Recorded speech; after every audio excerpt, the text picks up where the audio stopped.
Hello, dear viewers. Support me by subscribing to my channel and share my video if you like it. And also, make sure you comment your thoughts. Now let's start the video.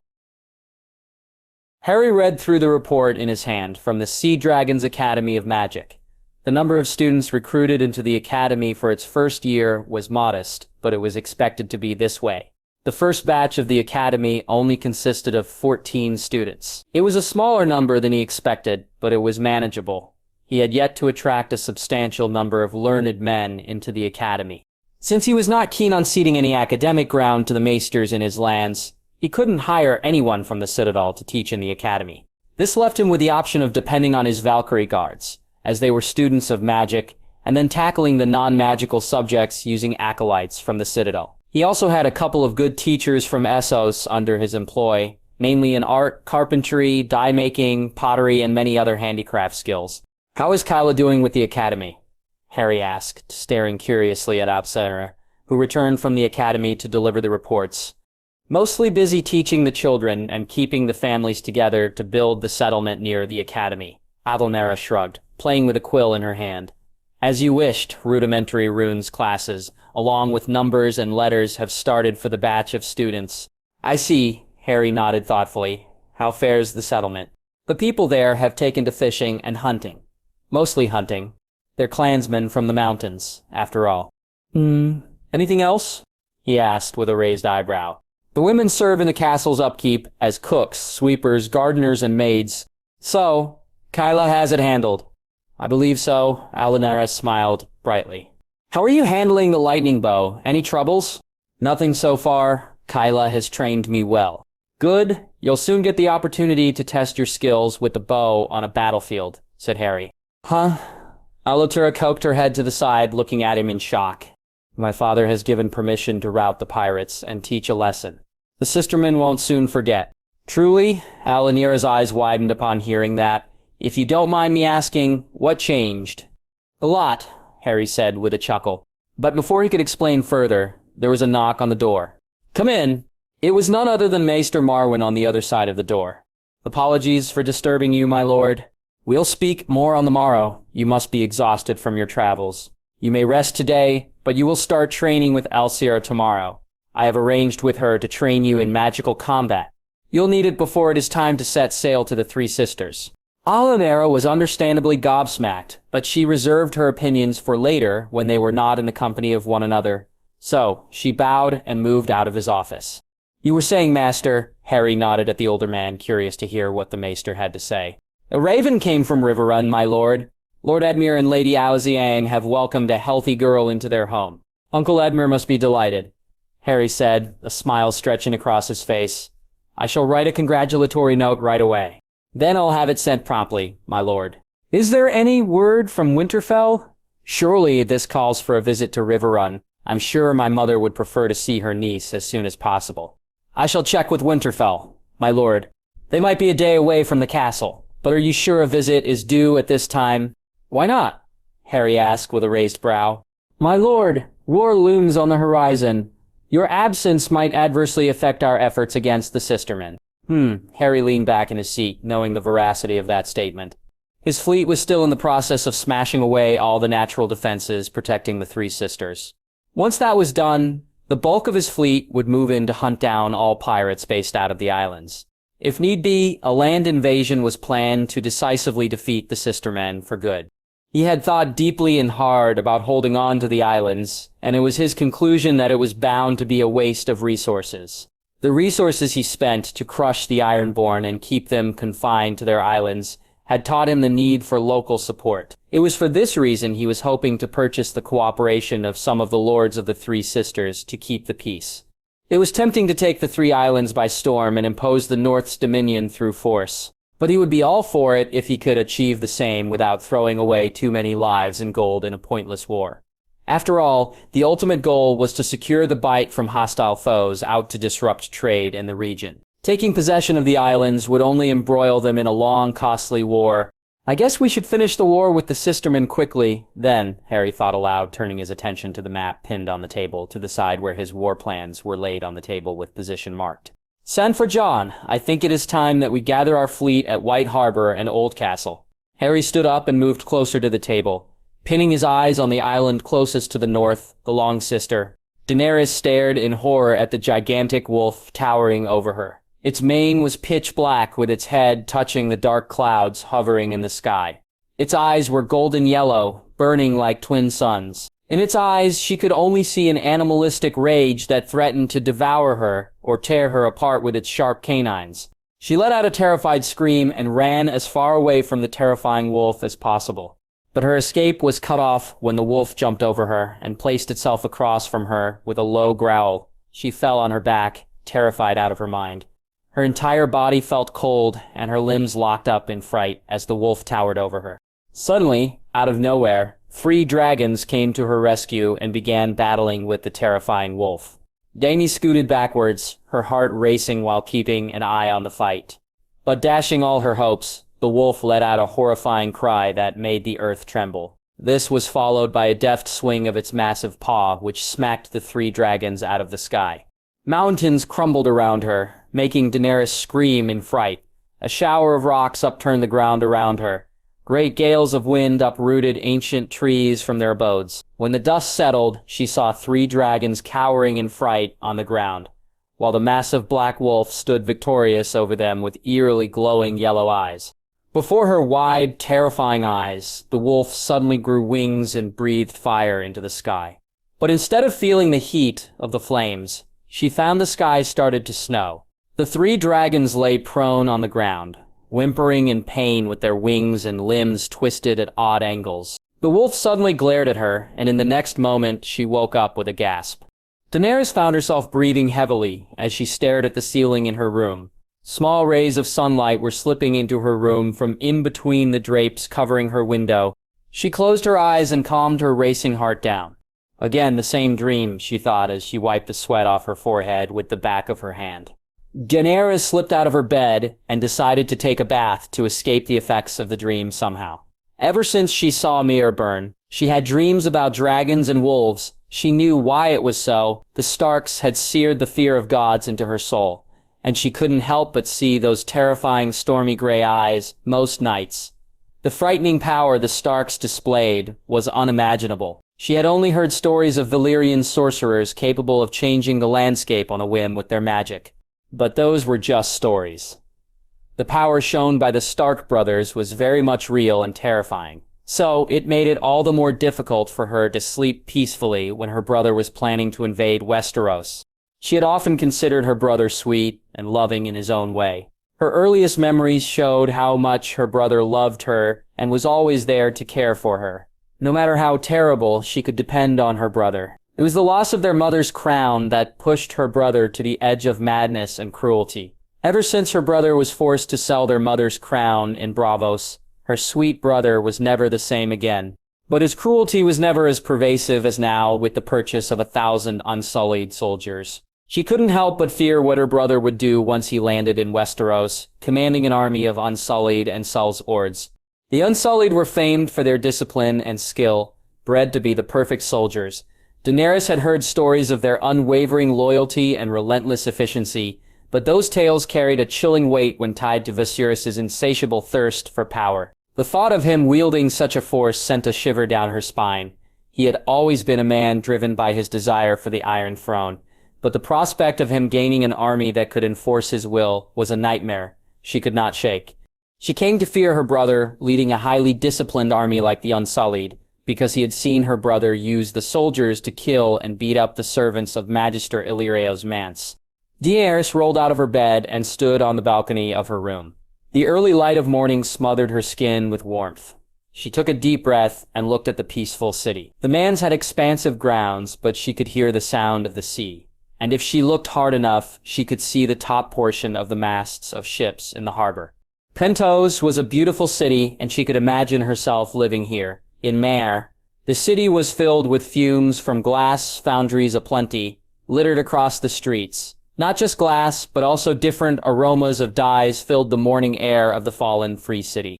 Pentos, on the other hand, was the city of spices, pine, grapes, and apples. The wealthiest magisters of Pentos held plots of lands far larger than some of the high lords of Westeros. She had seen pineapple plantations and grapes stretching for miles, covering hills and valleys north of Pentos. It was a peaceful city if one ignored the people churning under the yoke of slavery. Though Pentos claimed they had no slaves, she had seen enough to know the people here were slaves and treated them as such, no matter what Pentos claimed. Despite that, Daenerys felt like Pentos could become a safe home for her and Viserys. But her brother still harbored notions of reclaiming the Iron Throne. She recalled the way Viserys spoke of his plans, and the fire in his eyes, when he talked about reclaiming what was rightfully his. The throne was not just a seat of power for him, it was an obsession, a fixation that had twisted his love for their heritage into something dark and dangerous. She'd have gone along with her brother's thought if not for her encounter with the Stark brothers. They had shown a power that even dragons couldn't compete. To destroy a mighty free city like Myr in a single night was not a feat even the Conqueror could claim. But Haryon Stark and his two brothers did so with ease. The fact that the Starks burned down the entire city for the actions of Magister Aelix terrified her. She couldn't help but wonder why Viserys didn't fear their foes in the north. The very breath they were taking now was a charity from the Stark brothers. If the Starks had desired it, they could have easily killed them that day. Yet they spared her and Viserys. She knew why the Starks spared them. It was because the Stark brothers didn't consider her or her brother a threat. But that could change if her brother invaded Westeros with an army of Unsullied and Salsarids to claim the Iron Throne. It was inevitable that her brother would come to blows with the Starks, and she feared what would happen, considering the dreams haunting her every night. The door behind her opened suddenly, startling her. Jaime. Viserys, Why aren't you ready for the day yet? Viserys asked, his amethyst eyes gaining a gleam that set her on edge. I'm not feeling well, Daenerys said, keeping her eyes down, seeing the displeasure becoming profound on her brother's face. Viserys stepped closer, his expression settling on indignation. You must understand, Daenerys, this is our chance to reclaim our birthright. Today, the Sellsword's Magister Illyrio promised will arrive. I want you at your best, sister. Viserys said. Why, what good will that do? She asked meekly. When these sellswords arrive, I want them to see they're fighting for. They'll not be fighting for some no-name Esselshi. They'll be fighting under the banner of the dragon. They need to see the blood of old Valyria remain strong in our veins. Viserys said with an excited gleam in his eyes. Daenerys swallowed a sigh of disappointment that threatened to escape from her mouth. She had seen this very same enthusiasm, obsession, and grandeur in their heritage in her brother when he tried to court the officers of the Golden Company. Her brother had thrown a lavish feast for the sellswords and regaled them with stories of their vaunted ancestors. The sellswords had listened, dined, and then laughed at their faces before taking their leave. These sellswords, they're ruthlessly cruel, aren't they? Daenerys asked meekly. Who told you that, sister? Viserys asked, with a frown. The servants talk of them, brother. They speak in hushed whispers of the brave companions. Daenerys said slowly, hoping that her brother wouldn't take any offense. Good. Then Magister Illyrio was not lying when he said these sellswords would be unforgiving to my enemies. Viserys grinned wickedly with a crazed look in his eyes. These sellswords will bring death, pain, and misery for our enemies before I claim the Iron Throne. You know we cannot trust these sellswords. They're as likely to turn their swords on us and join our enemies. Daenerys tried to war, but her brother would hear none of it. Viserys' face darkened, and the flicker of anger in his eyes turned into something more sinister. That's why we have the Unsullied, sister. They obey my commands as if I am their god. We only need the service of these sellswords to capture Dragonstone. Once we reclaim our family's seat, we'll have the lords of Westeros flocking to our banner. I think this is folly, Daenerys muttered. Do you want us to be known as the cowards who let our family's legacy slip away? Viserys thundered. Daenerys flinched at the shrill tone of her brother. I don't. If we don't act now, we are finished. Our name will be nothing more than a whisper in the wind. Viserys hissed and smashed his hand against the dressing table in her room, making her jump in fright. There has never been a greater opportunity to reclaim our birthright. King's Landing is being torn apart by rebellious elements within the faith of the Seven.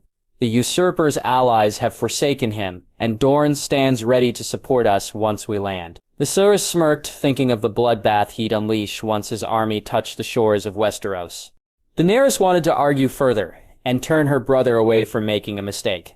But a servant came to their side carrying terrible news. The brave companions had arrived at the gates of the city. "Dress yourself in the finest of silks, sister. I will not have these sellswords think they're fighting for silly men of Essos and their silly causes." Viserys ordered her, but he only left when she nodded demurely. Daenerys took a deep breath and did as her brother wished. She dressed in the finest fabric in her wardrobe and made herself presentable by her brother's side before the sellswords arrived in the comfort of a blue dress gifted by her brother on her 14th name's day.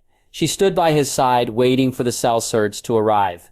She didn't have to wait long as she saw a small contingent of men arriving on their horses. She looked further ahead to see the supposed 1,000-strong army of the brave companions, but only 4 men were seen riding in the company of Magister Yorio's servant. "Majesty, where is my promised sellsword army?" "There are only 4 men," Viserys said, with a displeased frown. "It is caution on my part, your grace. We have yet to strike a contract with the brave companions. Until we know the brave companions will fight under your banner, we must be cautious not to welcome the sellswords within the city walls," Illyrio explained with a twittering smile. Daenerys suspected the man to hold some ulterior motives for hosting them, but she couldn't deny the Magister had more sense than her brother in matters like these. It was another reason for Daenerys to fear would come after Viserys gained his army. Her brother was not known for his patience. She feared he'd march his army and attack recklessly without any forethought. "Captain Vorgo Hoat, your reputation precedes you. Welcome to Pentos." Magister Illyrio greeted jovially, hugging a tall, gaunt man with a long goatee. Daenerys felt like she wanted to hide behind a room, preferably with a steel door, as the sellsword captain's pitch-black eyes fell on her. She felt like his eyes lingered on her for far too long to be appropriate. Thankfully, the sellsword shifted his attention to her brother and then back to Magister Illyrio. "Well met, Magister Illyrio. Your messenger promised me a most intriguing offer." "Of course, Captain Hoat. I believe you'll not be disappointed at all," Magister Illyrio said with a flourish, leading the sellsword captain towards Daenerys and Viserys. "Let me introduce you to Prince Viserys Targaryen, the rightful king of the 7 kingdoms." "Well met. I have heard of your reputation, and I hope we can work together most amicably," said Viserys. Captain Hoat just nodded while keeping his silence. "This is Prince Viserys' sister, Princess Daenerys Targaryen." Illyrio introduced her. "Captain," Daenerys curtsied. "Let's discuss the nature of this contract, inside with fine wine and food. Please come." Daenerys followed her brother closely, and she took care to place her brother between herself and the sellswords. Soon Dany was sitting by her brother's side, with the sellswords sitting across from, tasting wines graciously provided by Magister Illyrio. Viserys leaned forward, looking intently at the sellswords. "Let's get straight to business. I have no interest in idle chatter." "Very well." Captain Hoat smiled, the corners of his mouth twitching. "You seek an army, and we are in the business of providing one. The brave companions have fought for many princes and free cities. But first, I need to understand what you offer in return for our services in Westeros." Viserys leaned forward, his voice low with a serious look. "I offer gold, power, and the promise of a long, fruitful contract with the rightful king of the 7 kingdoms. The Iron Throne is rightfully mine, and I intend to reclaim it with your help." The sellswords exchanged glances, weighing his words. "Gold is a fine start, but what you offer in power is less tangible," Captain Hoat said with a raised eyebrow. "What power could you possibly give me?" "Lands in Westeros, and noble title. I have many enemies in the 7 kingdoms, and I intend to remove them for good. Serve me well on the battlefield, and I offer you lands with a steady income, a castle, a noble title, and maybe even a noble wife," said Viserys. Daenerys was struck with utter surprise at the offer put forth by her brother. "These lands are not yours to give away. You have yet to possess them." Captain Hoat pointed out, "The Targaryens are resilient, and our claim on the throne is strong. I have allies in Dorne and the Reach. I also have 1,000 Unsullied, and soon I'll possess a fleet of my own. We will march to victory with the brave companions at my side." Viserys immediately responded with his pride threatened by the insinuation from the sellsword captain. "And what of the cost?" Captain Hoat asked, his gaze piercing. "An army does not come cheaply, Prince Viserys." Viserys took a deep breath, searching his mind for a figure to satisfy the sellswords without financially breaking him. "I can provide you with a substantial sum up front, 20,000 gold dragons, and a promise of more upon our landing at Dragonstone. You will be richly rewarded for your loyalty and service. That's a tempting offer. Captain Hote nodded with his hand rubbing his long goatee. However, I would require more than just words and gold. I need guarantees that you will follow through. What do you propose? Viserys asked while frowning at the sellswords. An oath. A formal contract detailing our agreement. We need to know that you won't abandon us once the throne is within reach. Daenerys looked at her brother, hearing the bold demand made by the sellsword. Very well, Viserys said with gritted teeth. I will draft an agreement outlining our terms. You will have your gold and I will have your swords. Captain Hote and his companions nodded, a satisfied smile spreading across their faces. And should we succeed, I expect a prominent place at your side and a fair share of the spoils. Agreed, Viserys replied, his tone firm. You will be rewarded for your service, but you must remember, failure is not an option. A fair warning, Prince Viserys. The brave companions do not fight in battles to lose. Captain Hote's eyes glinted dangerously as a smirk spread across his face. The brave companions is no stranger to danger. We thrive on it. Daenerys only felt a sinking feeling in her heart as she watched her brother shake hands with the sellsword captain. She could watch helplessly as her brother tied their fates to the sellswords of the brave companions and the war that'd surely follow. Tristan Sunderland glared at his servants, scurrying away from him like rodents, as if seeing a big cat. The last few weeks have been nothing but hectic for him. There was only chaos and utter craziness around him, some of which was his own making. When he had agreed to host Marish Pirates, it was on the understanding that he would secure some easy coin from his guests, support from House Arryn, and have the opportunity to swindle the unsuspecting Northerners. What he didn't expect to happen was for the Marish Pirates to become a rowdy bunch within his lands. House Arryn to be diminished so far that a foolish woman now ruled the Arry, and the Northerners to be so bold as to attack his islands. He supposed he should have seen this coming when he pulled the wolf's tail, swayed by the honeyed words of that petty lord from the Fingers. He was promised support from House Arryn and the small council should the Northerners make his activities an issue. Besides, he could have continued to prey on the northern ships under the guise of Marish Pirates. Initially, the whole scheme was profitable for him. All he had to do was provide safe ports for the pirates, and in return, he got a portion of the spoils. The pirates also spent a portion of their fortune and sold some of their haul on the islands, which made them richer. But now, things changed, and not for the better. His benefactor, Pater Baelish, had disappeared into the wind. Lady Lysa Arryn accused the Baratheons of holding Lord Baelish prisoner, while the Baratheons claimed Lord Baelish murdered Jon Arryn and fled the city. He didn't care a whit what the madwoman in the Arry or the idiots in King's Landing were saying. All he knew was that Pater Baelish, the man who introduced him to the Marish Pirates and planned this whole elaborate plot, had gone missing. This entire debacle started happening at the most unfortunate of times, because now he was faced with repeated attacks by the Northern Fleet. At first, he thought the Manderleys were flexing their naval power, but he received reports of sightings of massive war galleys carrying the direwolf banners. It didn't take long for those reports of sightings to change from reports of ships lost in the sea. So far, he had lost 5 ships to the Northerners, with all hands lost in the sea. By the luck he was having so far, none of them survived. If they did, it was purely by the mercy of the Northerners. Tristan couldn't help but curse himself for this mess. After all, it was his own actions that led to this mess. He had no one else to blame. Father! Tristan was broken out of his musings when his eldest son rushed to his side with a grave look. There comes one of the 7 reasons I got involved in this mess. Tristan thought with a grimace. What is it, Edgar? He asked crisply. We receive word from the little sister, my lord. At the mention of his chief collaborators in the easternmost island of his domain, Tristan became interested. He hoped the Gulltown Arryns had sent their fleet as he requested. It was a desperate hope on his part, as the Gulltown folk were merchants in all but name. They were an insult to the Arryn name, and even the Vale didn't take them seriously. What does House Torrent have to say? He asked with a frown. Lord Yaxandor reports he fought the Northerners trying to land on their northern shores. They managed to beat off the Northerners, but says he took some heavy causalities. Edgar reported in a rush. They're trying to land on our shores. Tristan breathed, with a troubled look. He could feel his heart race. While he and every sisterman in the islands had reasons for disliking the Northerners, they were hardly prepared for a war with the North. There were stories told to this day of the cold and ruthless way the Northerners conquered their islands. It took them centuries of wars with the support of the Vale to beat back the Northerners. In the end, they couldn't preserve their autonomy, and instead had to bend the knee to the errands of the Vale. Tristan couldn't help but fear history was about to repeat itself. But this time, the North was vastly powerful, with 2 large fleets and a dangerous sorcerer at the helm, while the Vale remained divided over the absence of Lord Arryn. "What should we do, father?" Edgar asked with trepidation. Tristan eyed his son with a look of contempt. The gods had blessed him with 7 sons, but their appetites did not befit a Sunderland.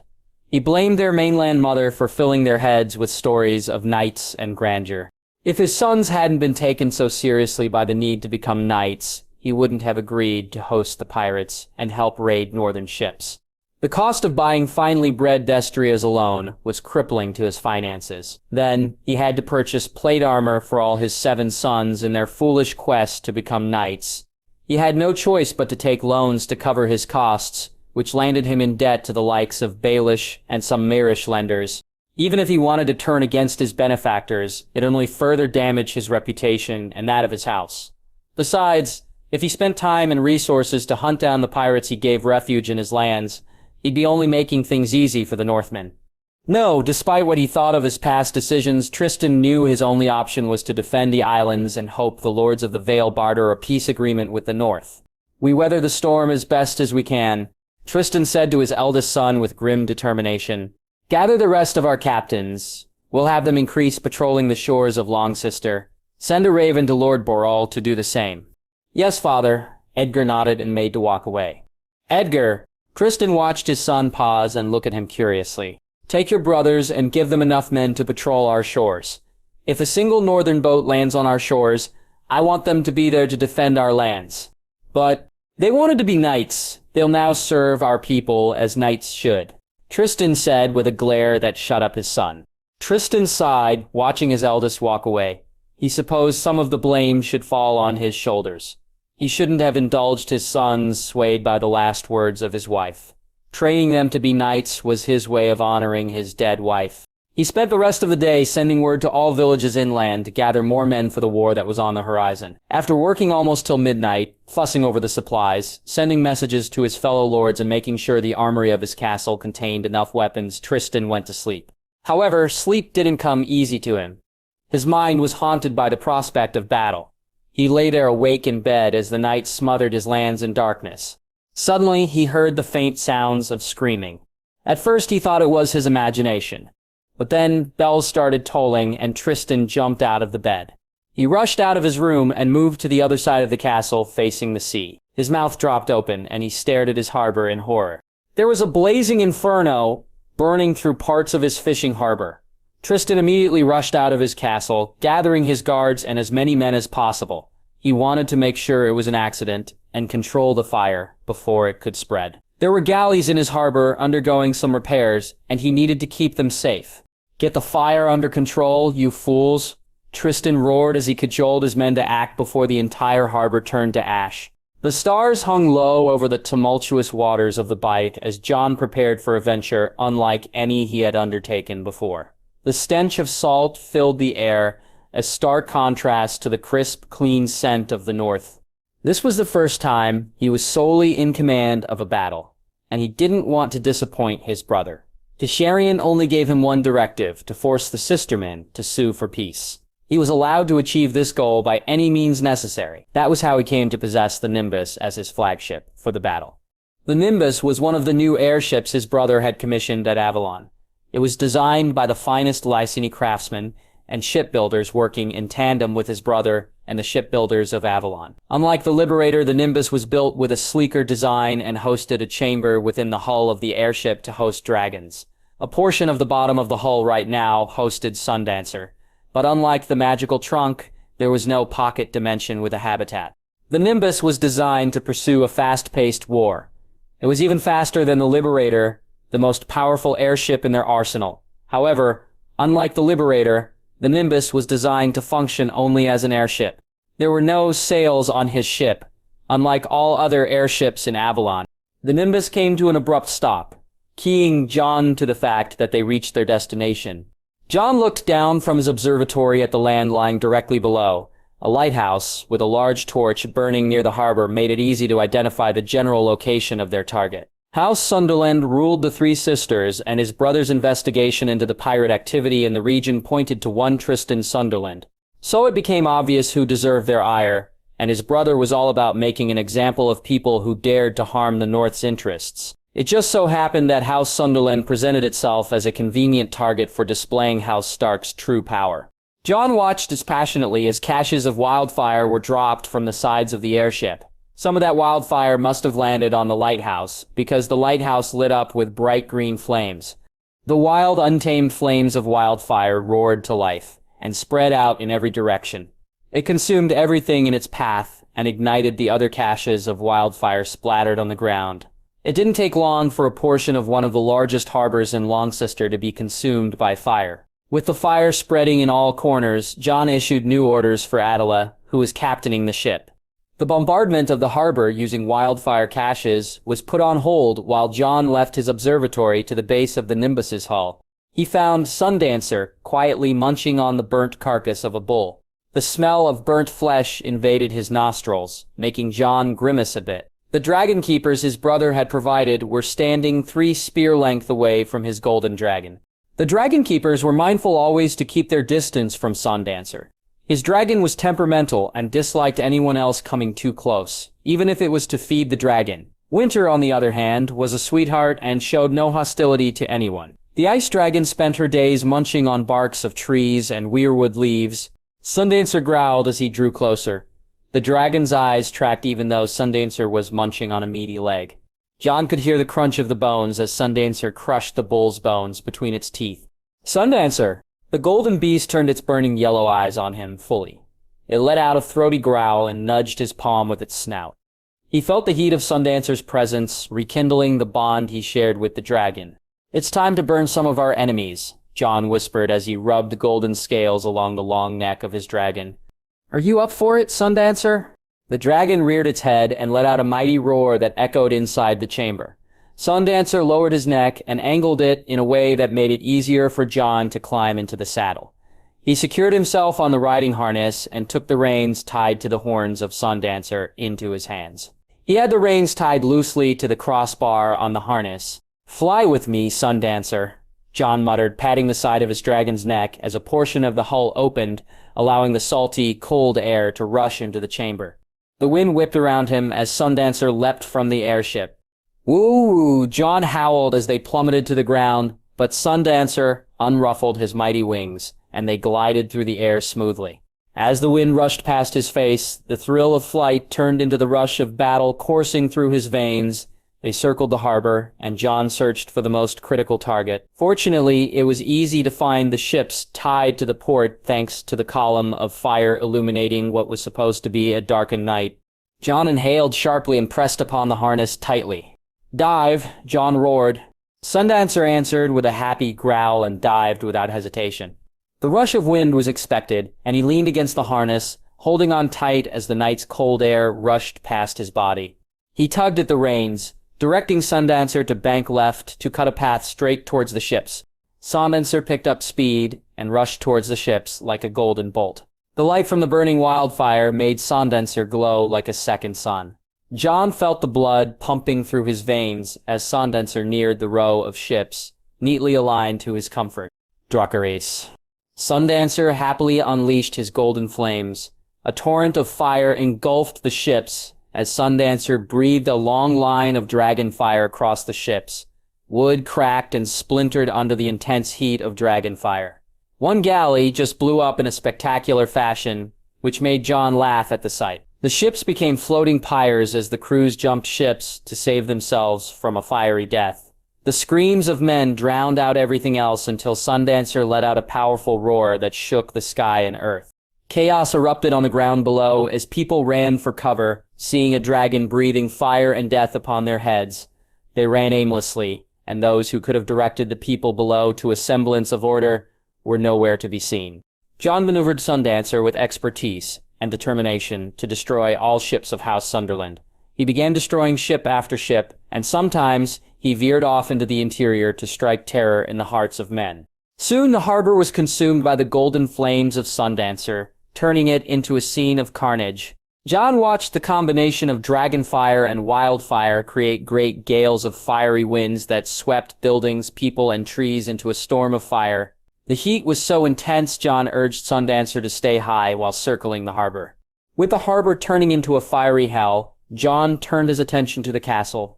He was ordered to leave the castle intact, but that didn't mean he couldn't leave a message with Tristan Sunderland. Jon pulled the reins sharply, forcing Sundancer to bank sharply to the south. "Let's teach those idiots a lesson. They'll never forget. Be ready, Sundancer." Jon murmured against the warm scales of his dragon. Sundancer answered with a low growl and beat his wings, gaining speed. As they swiftly reached the castle, Jon urged Sundancer to fly low. Shouts of panic could be heard, and it was then he realized there was some major road below. Jon guided Sundancer and arched towards the castle. Drakers. The ground around the castle erupted in a storm of fire. More screams erupted from the ground, while Jon guided Sundancer to breathe fire on the scattered buildings surrounding the castle. Sundancer quickly rose high into the sky, and Jon surveyed the devastation below. Feeling he had completed his mission, Jon urged Sundancer to return to the ship. He turned his head and shot one last look at the harbor. Flames continued to burn bright, with smoke surrounding the castle and the harbor. He hoped the sistermen would see sense and sue for peace. If not, his brother would come to the three sisters, and he doubted that Harry would show any restraint. "I hope they'll remember this day, the day dragons return to the world," Jon muttered with a grin. He turned his sights on the Nimbus and urged Sundancer ahead. Highgarden basked under a brilliant sun, the verdant garden stretching in all directions like a lush tapestry woven by nature's hand. The seat of House Tyrell was one born of great prominence and legacy. Garth Greenhand, the king of First Men, made these lands, and House Tyrell enjoyed its bounties since the end of House Gardner. Olenna stepped through the arch entrance to her favorite spot in her garden to meet a most interesting guest. The fragrance of roses and lavender filled the air, an intoxicating mix that was both comforting and deceptive. Usually, the fragrance had the power to put her mind at ease, but today she couldn't afford to relax even a little. She found her guest sitting on a chair in the garden, watching the beauty of the garden. Streaks of golden rays from the sun sneaked through the openings amongst the leaves, shielding her garden. "Prince Doran Martell, when I was informed of your arrival, I couldn't believe my ears. Even now, I struggle to believe my eyes," Olenna said breezily, a hint of a smile playing on her lips. "You may trust your keen eyes and sharp hearing. Your senses haven't dulled a bit, my lady," Doran commented with a small nod. "Indeed," Olenna commented as she took a seat across from Doran. "Though I must note the timing of your visit is uncanny." "Why do you say that, my lady?" Doran asked with a raised eyebrow. "The capital is embroiled in a war between two faiths, while the Lady of the Eyrie accuses the Queen of murdering her husband. The North and the Vale have become hostile to the actions of the Sistermen. The Lannisters have lost their gold, teeth, and claws thanks to Robert Baratheon and Haryon Stark. Your daughter is betrothed to the richest and most dangerous man in Westeros. The Targaryens gather swords to their cause across the Narrow Sea, while dissent and strife spread across the Seven Kingdoms." Olenna listed off every major incident, one after the other. "As I said, your eyes remain keen, and your ears sharp," Doran complimented. "The alliance that brought the House of the Dragon to its knees is unraveling at its seams, and I cannot help but see a hidden hand playing all sides from the shadows," Olenna said, her eyes gaining an unnatural sharpness. But Doran remained unbothered. "I have come seeking an alliance between our houses," Doran said bluntly. "An alliance against whom and for what?" Olenna asked with narrowed eyes. "To restore the rightful king to the Iron Throne." "I must confess I'm disappointed, Prince Doran." Olenna looked at the Dornish prince with apathy. "After all these years, you're throwing your fortune behind Viserys Targaryen." "You're mistaken, Lady Olenna. I have come here on behalf of my nephew, King Aegon, the sixth of his name, the rightful king of the Seven Kingdoms." "Your nephew is dead," Olenna said, but she was less confident than she was a moment ago. "He was dead because he wished it to be so. But now, King Aegon has decided to reveal himself. He seeks House Tyrell to honor their oaths sworn to his ancestor Aegon I. He'll need loyal Reachmen by his side when he leads his armies and a queen to help him govern the Seven Kingdoms. I believe King Aegon can find both in Highgarden." Olenna had to admit she was stunned at this turn of events. She never expected something like this to happen in this meeting, and she needed time to think properly before she committed the fortunes of House Tyrell to anything or anyone. After all, she was playing the Game of Thrones, and in this deadly game, the only option was to win at all costs.